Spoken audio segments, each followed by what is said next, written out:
Hey, Sean's here, and this will be my quick commentary and overview of Mythic Fractilus.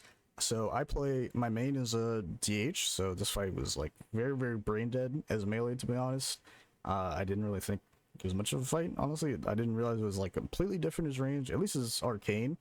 There's a lot of very small like things you have to know and do to like actually fully optimize your damage here, and if you don't do it, you kind of just do no fucking damage. So thought it'd be kind of good to, you know, see the like 30 people that'll watch this be able to help them out here. So good, start the fight. Just do the standard opener, and really you're just kind of wanting to never blink ever if you can help it for these early ones, like, or rather you can blink once, just don't do a double blink. I usually also like to just alter when I get knocked, if only if you're going to be casting an arcane blast. If not, then you can just let the GCD go and just cast like arcane missiles or something in the air. It's very important though, for these breaks you only ever expend one shimmer charge. You basically never want to double shimmer, unless you have to, because you want to be able to double shimmer for when you need to basically cross the map. And if you like just kind of blow shimmers just haphazardly, then you're gonna have a really, really bad like period where you just can't cast anything and you're basically just running on foot the whole time. So my spot for the breaks is all the way over in the back, so I'm gonna start cheating over there. I didn't get the thing. Oh wait, this first one on the kill, I was actually like completely zoned out and I completely forgot, so I got to my spot late. You'll see me actually play it better. It happened to work out, because that's not my spot. My spot is further back, so this is why you never really want to blow a bunch of shimmer charges here, because you can see, so my spot's all in the back right. It may, if your spot is like a lot closer, but then it may not be as bad, but usually as a major you need a far spot. So you can see that if I didn't have shimmer charges, there's no way in hell I'm getting here. Like there's actually no way. And then also, after you go to a lane, you generally don't want to immediately try to run back if you don't have to, especially if you're getting the set where it's like a tank wall right after. Like you can, there's no things here, so I'm just taking my time walking back in. Now it's like more important to get back in because there's walls coming, but you don't want to like just, for example, from that star, you don't want to immediately like just start booking it or blow a shimmer charge to diamond, because it's just not necessary. You'll just waste it in case you actually need it, and then you'll just be out of shimmer charges, and then if a bad situation happens, it'll be really bad. So the way your CDs line up on this, also, you'll have your second arcane surge during these breaks. So the way you need to play it is, because you're still going to want to get this off literally on CD, but it's going to be a little bit awkward just from, especially if you get picked to do a break. You can see that how I played it is, the breaks go out, they get assigned, I start walking, I'm stutter stepping with GCDs, I cast Evocate and do the arcane missiles, and then I'm in my spot and I'm chilling. And then I try to do minimum movements here so that I can get my arcane surge off. You can see I got unlucky and got this, but I have 2 blinks, because I was able to, play intelligently and save everything. So I got that off, and I still got a decent set of CDs, even though I got mechanics during that. And that's basically how you want to play it. I could have played it a little bit better. I think I surged, or what do you call it? I arcane barrage here when I shouldn't have. I should have missiles, so that I could keep the full charges, because I didn't have a burden power or anything. But yeah, especially during your arcane soul, if this ever overlaps with heavy movement, you definitely want to abuse this. This is definitely like a huge advantage we have over other classes, when we can just sit there and spam instant casts and on the moves. So again, need to get over to my spot. I know I need to cast a lot of barrages though, so I'm like kind of going slow, but I have plenty of time, so it's good.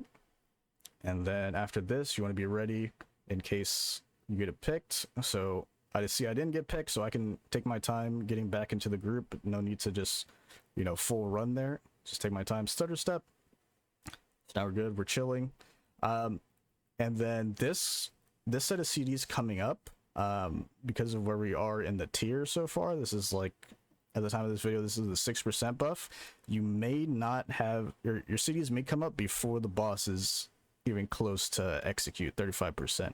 If this is the case, just because of the way our class works, you don't want to send the set of CDs as soon as they come up.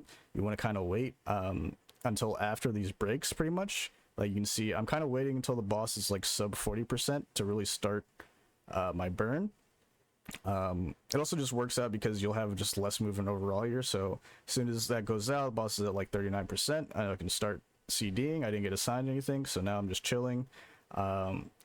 And I have just a lot of time here for my shimmer to come up, and I'm just, you know, sending on the boss. And you can see that the boss just gets into execute right as my touch the Magi finishes, and then my entire arcane soul gets the benefit of execute damage here. So ideally you want like the whole arcane surge to benefit from execute, but I could have maybe held it a little bit longer because we ended up killing it to the point where it would have worked out for me, but I didn't really want to chance it too bad just because the boss really just fucking like falls over as soon as he gets low.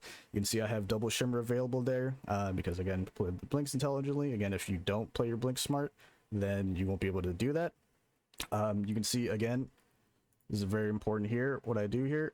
So you can see I was starting to run back. Notice the tank wall was there. But because of that, you know, I don't need to blow a shimmer charge here to get over this. I can just wait because it's going to be one lane into the breaks. And also, I might just get assigned before I get over to the safe spot. So, you know, wait, starter step, run with arcane missiles, get to the spot. I didn't get breaks, cool. But if I did get a break, I would have had 2 blink charges. So I would have not lost, you know, any downtime at all. And then this is going to be probably the final break of the fight. You can see I don't get it. Again, I know where I have to go. I have to go to the back right, at least for me. And I have my CDs coming up, so, you know, just kind of sitting on my hands, waiting. Just want to prioritize living right now, because you just want to really get this execute CD off. This is your definitely biggest pump of the fight. So you can see here, and you do want to watch your health, although you want to do everything possible not to have to cast a non-damaging global here. So you got a pretty nice touch the Magi, and boss is just dying. And this is why I was like, I could have maybe, well, this is why you like have to be kind of, you have to just kind of feel it out as far as when you pop that one set of cities that you have to hold, because if you look here, I almost just barely like would have been outside of the arcane soul window. But yeah, so I do. Like we have an AUG, so this is a little skewed, but I did like 5.4 I think here, which is like a 83 at the time, so not bad. Really, you're not, unless you get like insanely giga lucky, you're probably not gonna parse on this unless your third arcane soul also, like if you manage to get 2 arcane surges during execute, I think that's really what you need to actually like do a shit ton of damage here. Again, our kill was just out of range of being fast enough for that, so didn't quite work out for me. Also, I'm a little bit under geared. I'm like 712, 713 here, so definitely with more gear you can easily do like 6 mil plus, but you can see I never lost any downtime here, so it's really just a gear thing. And yeah, that's pretty much how you want to play the fight. Again, hope this helped, and GG's.